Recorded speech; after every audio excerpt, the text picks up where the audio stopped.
مسلم دنیا کا ایک ایسا لیڈر جس نے تمام مغربی طاقتوں کے خلاف جاتے ہوئے ایران میں اسلامی انقلاب برپا کر دیا۔ وہ عظیم لیڈر جس کی بدولت آج ایران اسلام دشمن عناصر کی آنکھوں میں آنکھیں ڈالے کھڑا ہے، اور جس نے تقریباً 14 سال تک ملک بدر رہنے کے باوجود ایران کے بچے بچے میں انقلاب کی روح پھونک دی۔ ویورز، آج ہم ایران میں اسلامی انقلاب کے بانی، ایران کے پہلے سپریم لیڈر آیت اللہ روح اللہ خمینی کی فیملی ٹری کی بات کریں گے۔ روح اللہ خمینی کے آباء و اجداد کون تھے اور ان کا شجرہ امام جعفر الصادق سے کیسے چلتا ہے؟ ان کے باپ دادا کا برصغیر پاک و ہند سے کیا تعلق تھا اور یہ لوگ ایران کیسے ہجرت کر گئے؟ اور اس خاندان کا وہ کون سا شخص تھا جسے مولا علی علیہ السلام کے مزار میں دفن کیا گیا؟ ویورز، میں ہوں احتشام ارشد اور آپ دیکھ رہے ہیں دا انفوٹینمنٹ چینل۔ اس فیملی ٹری کو سمجھنے کے لیے ہمیں نبی پاک صلی اللہ علیہ وآلہ وسلم کے خاندان یعنی امام جعفر الصادق پہ جانا پڑے گا، جو 8ویں صدی عیسوی کے ایک عظیم عالم، مفسر قانون اور شیعہ مکتب فکر کے چھٹے امام مانے جاتے ہیں۔ آپ کا شجرہ تقریباً 4 نسلیں پیچھے حضرت علی اور 5 نسلیں پیچھے نبی آخر الزماں حضرت محمد صلی اللہ علیہ وآلہ وسلم سے جا ملتا ہے۔ امام جعفر الصادق کو سنی اور اہل تشیع دونوں مکتب فکر میں انتہائی اونچا مقام حاصل ہے، لیکن خاص طور پہ آپ علیہ السلام کو اہل تشیعوں کے جعفری مکتب فکر کا بانی مانا جاتا ہے۔ اگر صوفی ازم کی بات کریں تو آپ کو بہت سے صوفی سلسلوں میں بھی شامل کیا جاتا ہے۔ مورخین لکھتے ہیں کہ امام جعفر الصادق کو کئی موقعوں پر عباسی خلفاء کی طرف سے ہراساں کیا گیا، اس کے باوجود کہ انہوں نے کسی قسم کی بغاوت میں حصہ نہ لیا، اور کہا جاتا ہے کہ سن 765 عیسوی میں عباسی خلیفہ المنصور نے انہیں زہر دلوایا تھا۔ ویورز، امام جعفر الصادق کی شہادت کے بعد اہل تشیع مزید 2 حصوں میں تقسیم ہو گئے۔ بعض لوگوں نے ان کے بڑے بیٹے اسماعیل کو 7واں امام چن لیا، جو اہل تشیعوں کی اسماعیلی شاخ کی بنیاد بنے، اور یہاں دلچسپ بات یہ ہے کہ فاطمی سلطنت کے خلفاء بھی انہی کی نسل سے تعلق رکھتے تھے، یعنی وہ شیعہ مکتب فکر کی اسماعیلی شاخ کے پیروکار تھے۔ جہاں تک امام خمینی کی بات ہے تو ان کا شجرہ 12 امامی شاخ یعنی امام جعفر الصادق کے ایک دوسرے بیٹے موسیٰ الکاظم سے چلتا ہے، جو 12 امامی شاخ کے 7ویں امام مانے جاتے ہیں۔ آپ سن 745 عیسوی میں مدینہ میں پیدا ہوئے، اور آپ وہ واحد امام تھے جنہوں نے 4 عباسی خلفاء کا دور حکومت دیکھا، جن میں المنصور، الہادی، المہدی اور ہارون الرشید شامل تھے۔ اگرچہ آپ نے ان خلفاء کے خلاف جانے یا بغاوت کرنے کی کوئی کوشش نہ کی، لیکن اس کے باوجود ان تمام حکمرانوں نے آپ علیہ السلام کو کئی دفعہ ہراساں کیا۔ یہی وجہ تھی کہ آپ علیہ السلام نے اپنی جوانی کا زیادہ تر حصہ قید میں گزارا۔ کہا جاتا ہے کہ عباسی حکمرانوں کا مقابلہ کرنے کے لیے انہوں نے اپنے پیروکاروں کا ایک نیٹ ورک بنا رکھا تھا، جو جیل سے ان کے پیغامات پوری سلطنت تک پھیلاتے تھے۔ آپ کا انتقال بغداد کے ایک جیل میں قید کے دوران ہوا۔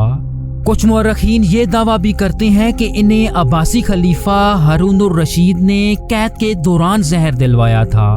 کہا جاتا ہے کہ ہارون الرشید نے بغداد میں ان کی لاش کی نمائش بھی کرائی، تاکہ لوگوں کو یہ یقین آ جائے کہ ان کی موت ہو چکی ہے۔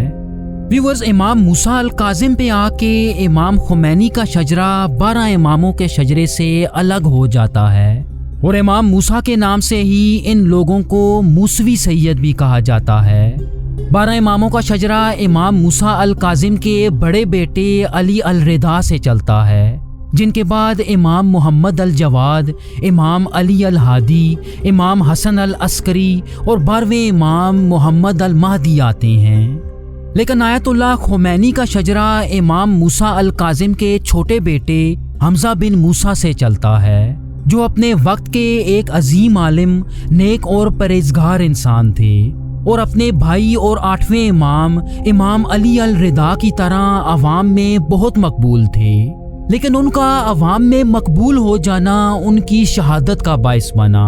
چنانچہ خراسان میں ایک سفر کے دوران عباسی خلیفہ المامون نے انہیں قتل کرا دیا۔ جہاں تک حمزہ بن موسیٰ کی اولاد کی بات ہے تو ان کے 4 بیٹے تھے۔ ان کے بیٹے حمزہ بن حمزہ کی نسل سے موجودہ خراسان کے کئی سید خاندان تعلق رکھتے ہیں۔ اس کے ساتھ ساتھ مورخین یہ دعویٰ بھی کرتے ہیں کہ صفوی سلطنت کے حکمرانوں کا تعلق بھی انہی کی نسل سے تھا، جنہوں نے تقریباً 200 سال تک موجودہ ایران کے علاقوں پہ حکومت کی۔ خمینی خاندان کا شجرہ سید حمزہ کے چھوٹے بیٹے سید حیدر سے چلتا ہے، جو عرب سے ہجرت کر کے موجودہ ایران کے علاقے نیشاپور میں آ گئے۔ سید حیدر کے بعد آنے والی چند نسلیں نیشاپور خراسان میں ہی آباد رہیں۔ چنانچہ اگر ان سے چند نسلیں آگے آئیں تو سید دین علی شاہ آتے ہیں۔ ان کے دور میں خراسان کے مختلف قبائل میں ایک خانہ جنگی شروع ہو گئی، تو انہوں نے اپنی جان بچاتے ہوئے خراسان سے ہندوستان ہجرت کرنے کا فیصلہ کیا۔ چنانچہ 18ویں صدی عیسوی کے آخر میں دین علی شاہ نیشاپور سے ہجرت کر کے ہندوستان کی سلطنت اودھ میں آ گئے، جو موجودہ اتر پردیش کے علاقے میں قائم ایک شیعہ سلطنت تھی۔ سید دین علی شاہ کے بیٹے سید احمد ہندی تھے، جو اتر پردیش کے علاقے کنتور میں پیدا ہوئے اور جو آیت اللہ خمینی کے دادا تھے۔ سن 1830 میں جب انگریزوں نے سلطنت اودھ کا خاتمہ کیا تو سید احمد نے انگریزوں کی غلامی میں رہنے کی بجائے ہندوستان چھوڑنے کا فیصلہ کیا۔ چنانچہ آپ عثمانی عراق کے شہر نجف ہجرت کر گئے اور پھر کبھی ہندوستان واپس نہ آئے۔ نجف میں کچھ عرصہ رہنے کے بعد آپ ایران کے شہر خمین ہجرت کر آئے۔ اگرچہ اب آپ ہمیشہ کے لیے ایران میں آباد ہو گئے تھے، لیکن اس کے باوجود وہ اپنے نام کے ساتھ ہندی لگانا پسند کیا کرتے، اور ویورز امام خمینی بھی اپنی شاعری میں اکثر اپنے نام کے ساتھ ہندی لکھا کرتے تھے۔ سید احمد نے خمین میں رہتے ہوئے سکینہ بنت حسن سے شادی کی، جو ان کے ایک قریبی دوست یوسف خان کی بہن تھی۔ سکینہ سے ان کی 3 بیٹیاں اور 1 بیٹا پیدا ہوا۔ ان میں سب سے اہم ان کا چھوٹا بیٹا سید مصطفیٰ ہندی تھا، جو امام خمینی کے والد تھے۔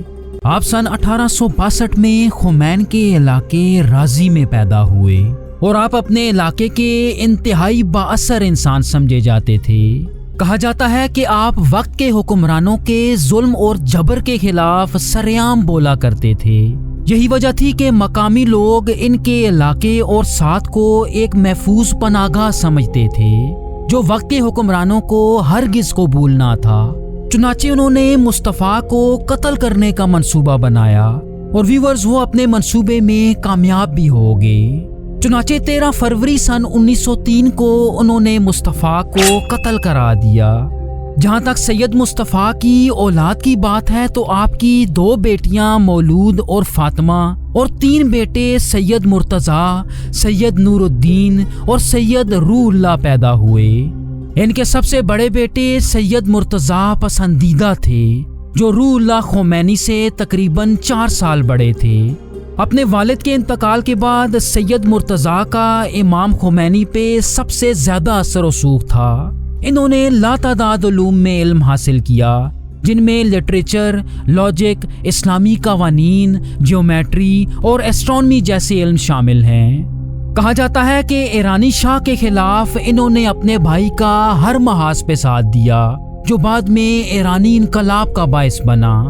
اسی طرح سید نور الدین ہندی امام خمینی کے دوسرے بھائی تھے، جنہوں نے ایک عام آدمی کے طور پہ زندگی گزاری۔ کہا جاتا ہے کہ آپ ایک عالم تھے اور اپنے شہر میں جمعے کی نماز کی امامت بھی کیا کرتے، لیکن پھر بعد میں قانون کی تعلیم حاصل کرنے کے بعد خمین میں وکیل کے طور پہ بھی کام کرتے رہے۔ سید مصطفیٰ کے سب سے اہم بیٹے آیت اللہ روح اللہ خمینی تھے۔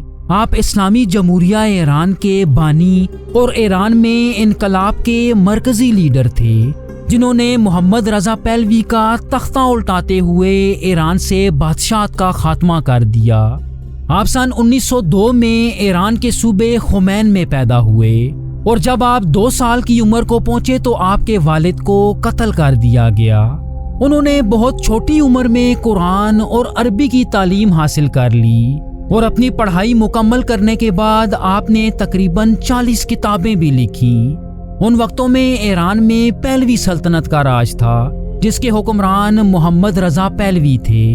روح اللہ خمینی پہلوی سلطنت کے سخت خلاف تھے اور وہ اس حکومت کو ختم کر کے ایران میں اسلامی حکومت قائم کرنا چاہتے تھے۔ چنانچہ اسی جدوجہد کے نتیجے میں سن 1964 میں انہیں ملک بدر کر دیا گیا، جس کے بعد آپ پہلے عراق اور پھر بعد میں فرانس میں مقیم رہے۔ 14 سال کی طویل جدوجہد کرنے کے بعد امام خمینی نے وہ کر دکھایا جس کی مثال حالیہ تاریخ میں نہیں ملتی۔ فروری سن 1979 میں اسلامی انقلاب نے ایران کے کونے کونے کو اپنی لپیٹ میں لے لیا۔ پہلوی سلطنت کے آخری بادشاہ محمد رضا شاہ ایران سے بھاگنے پہ مجبور ہو گئے اور ایران میں اسلامی حکومت قائم کر دی گئی اور روح اللہ خمینی کو اس کا پہلا سپریم لیڈر چن لیا گیا۔ ویورز، آپ کا انتقال جون سن 1989 میں دل کے 5 دورے پڑنے سے ہوا۔ کہا جاتا ہے کہ ان کے جنازے میں 10 ملین یا 1 کروڑ افراد نے شرکت کی، جو اس وقت کی ایران کی آبادی کا 6واں حصہ تھی۔ یہ جنازہ اس وقت کا سب سے بڑا جنازہ اور تاریخ کا سب سے بڑا انسانی اجتماع تھا۔ ان کے بعد ان کے شاگرد اور انتہائی قریبی سید علی خامنائی ان کے جانشین اور ایران کے دوسرے سپریم لیڈر بنے۔ ویور، جہاں تک امام خمینی کی اولاد کی بات ہے تو ان کی شادی خدیجہ سقفی سے ہوئی، جنہیں اپنے شوہر کی سب سے بڑی سپورٹر کے طور پہ دیکھا جاتا ہے۔ ان سے امام خمینی کے کل 7 بچے پیدا ہوئے، تاہم ان میں صرف 5 ہی جوانی کی عمر تک پہنچ سکے۔ ان کے سب سے بڑے بیٹے سید مصطفیٰ تھے، جنہوں نے اپنے والد کی تحریک میں بڑھ چڑھ کے حصہ لیا اور ہمیشہ ہر محاذ پہ اپنے والد کا ساتھ دیا۔ ان کا انتقال سن 1977 میں عراق میں اس وقت ہوا کہ جب وہ اپنے والد کے ساتھ جلا وطنی کاٹ رہے تھے۔ ویورز، انہیں یہ سعادت حاصل ہے کہ انہیں نجف میں امام علی ابن ابو طالب کے مزار کے اندر دفن کیا گیا۔ ان کی شادی معصومہ یزدی سے ہوئی، جو روح اللہ خمینی کے ایک قریبی دوست مرتضیٰ یزدی کی بیٹی تھی۔ مصطفیٰ اور معصومہ کی ایک بیٹی مریم اور ایک بیٹا حسین پیدا ہوا۔ سید حسین، جو امام خمینی کے پوتے ہیں، وہ اپنے دادا کے انقلاب اور اسلامی حکومت کے سخت خلاف نظر آتے ہیں اور اپنے دادا کی بنائی گئی اسلامی حکومت کو ایرانی شاہ اور منگولوں کی حکومت سے بھی بدتر سمجھتے ہیں۔ سید حسین کے 3 بیٹے مہدی، علی اور محمد آج بھی ایران میں ہی رہتے ہیں۔ امام خمینی اور ختیجہ سقفی کے دوسرے اور سب سے اہم بیٹے سید احمد خمینی ہیں، جو ایرانی انقلاب سے پہلے، اس کے دوران اور بعد میں اپنے والد کے سب سے اہم اسسٹنٹ تھے۔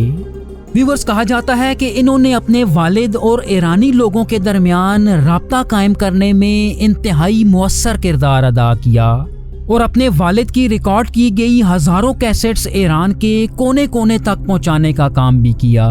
آپ کے 3 بیٹے سید حسن، سید یاسر اور سید علی پیدا ہوئے، جو امام خمینی کے پوتے ہیں۔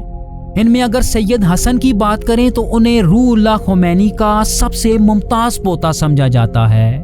وہ پوتا جس کے بارے میں سمجھا جاتا ہے کہ اس کا سیاسی مستقبل انتہائی اچھا ہوگا۔ انہیں سن 1995 میں خمینی مزار کا نگران مقرر کیا گیا، جہاں ان کے دادا اور والد مدفون ہیں، لیکن ان پر کرپشن کے بھی کئی الزامات لگائے جاتے ہیں۔ جہاں تک ان کی اولاد کی بات ہے تو ان کا ایک بیٹا سید احمد اور 2 بیٹیاں فرشتے اور نرگس خمینی ہیں، جو اپنے والد کے ساتھ ایران میں ہی رہتے ہیں۔ ویورز، اگر امام خمینی کی بیٹیوں کی بات کی جائے تو آپ کی بیٹیوں میں فریدہ، صدیقہ اور زہرا شامل ہیں۔ ان میں Zahra Khomeini university of Tehran میں ایک پروفیسر ہیں۔ اس کے ساتھ ساتھ ایران میں خواتین کے حقوق اور فلسطین کے حقوق کے لیے بھی کام کرتی ہیں۔ ویورز، ایران کے موجودہ سپریم لیڈر اور اسرائیل کے گلے کی ہڈی آیت اللہ علی خامنائی کا شجرہ حضرت علی سے کیسے چلتا ہے؟ علی خامنائی کا مکمل شجرہ نسب دیکھنے کے لیے اسکرین پہ دی گئی ویڈیو ضرور دیکھیے گا۔ تھینک یو سو مچ. اللہ حافظ.